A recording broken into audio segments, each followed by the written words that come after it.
the flowing isoelectronic species has the ionization lowest ionization enthalpy।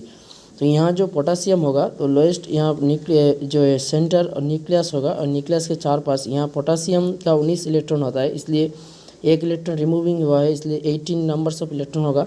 और यहाँ कितना होगा, प्रोटॉन 19 होगा।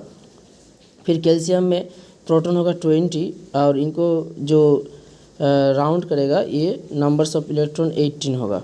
तो 18 को खींचेगा 20 और यहाँ 18 को खींचेगा 19। फिर क्लोरीन में 17 इलेक्ट्रॉन होगा और एक एक्सेप्ट किया है, इसलिए 17 to 18 हुआ, और इसको खींचेगा 17।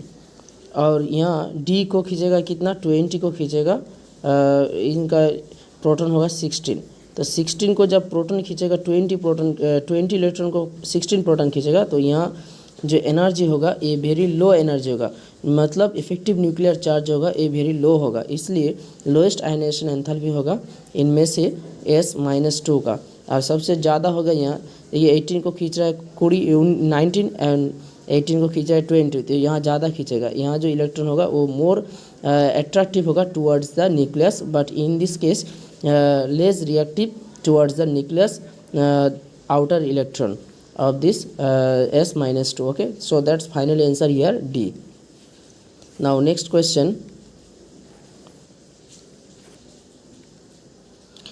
यहाँ कहा गया है कि the numbers of neutrally occupying p block element that are diamagnetic is this. Here p block जो एलिमेंट होता है वो ग्रुप 13 से 17 तक 18 तक होता है। तो यहाँ मेनली हम लोग 70 तक लेते हैं, जैसे कि हम लोग NS2 लेते हैं, NP 1 to 6 तक लेते हैं। तो यहाँ जो 18 नंबर्स ऑफ एलिमेंट है ये एक्चुअली नोबेल गैस है, बट ये नोबेल गैस के अंदर है।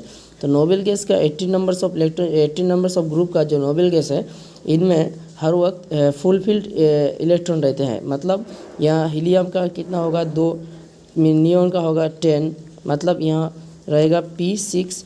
फिर हर वक्त यहाँ P6 मतलब ये P ब्लॉक जो एलिमेंट होगा रहेगा सबसेल, वो हर वक्त फील्ड रहेगा, और जब फील्ड रहेगा पेयरिंग रहेगा तब इसे डायमैग्नेटिक कहते हैं। कि पेयरिंग के वक्त ऐसा ये जो P सबसेल है यहाँ इलेक्ट्रॉन इस तरह कंप्लीट रहेगा, तो ये डायमैग्नेटिक हुआ। अगर सबसेल या अनपेयर्ड होगा इलेक्ट्रॉन इस तरह, अगर अनपेयर्ड रहेगा मतलब ये अनपेयर्ड रहा तो ये पैरामैग्नेटिक हुआ। नेक्स्ट क्वेश्चन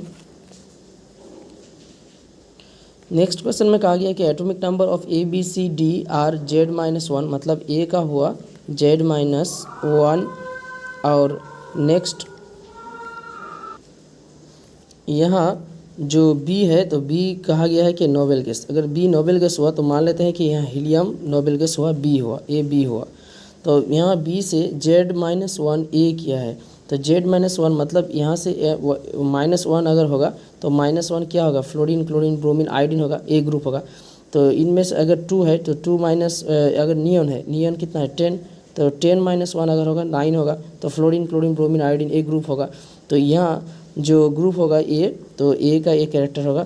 तो A में तो क्या कहेगा, electron affinity of A is high. तो ऑब्वियसली जो फ्लोरीन, क्लोरीन, हेलोजन ग्रुप होता है इनका इलेक्ट्रो एफिनिटी हाई होता है, तो ये करेक्ट होगा, ये नंबर करेक्ट होगा।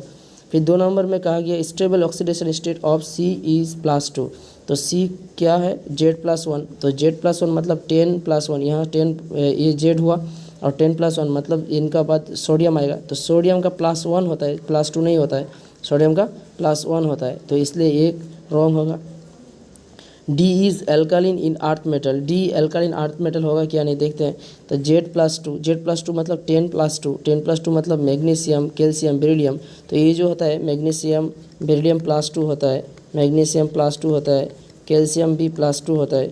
और ये जो होता है ये एल्कालिन अर्थ मेटल्स होता है, क्योंकि ये अर्थ क्रस्ट में पाया जाता है। और ये ऑक्सीजन से और ऑक्सीजन और H2 से रिएक्ट करके ये BeOH2 हाइड्रोक्साइड फॉर्मेशन करता है, CaOH2 ये हाइड्रोक्साइड फॉर्मेशन करता है, MgOH2 ये हाइड्रोक्साइड फॉर्मेशन करता है, इसलिए ये एल्कालिन अर्थ मेटल्स कहा जाता है। आज यही तक। Thanks for watching this video. If you like this video please hit the like button, and if you want to get next video please subscribe to my channel. Thanks for watching.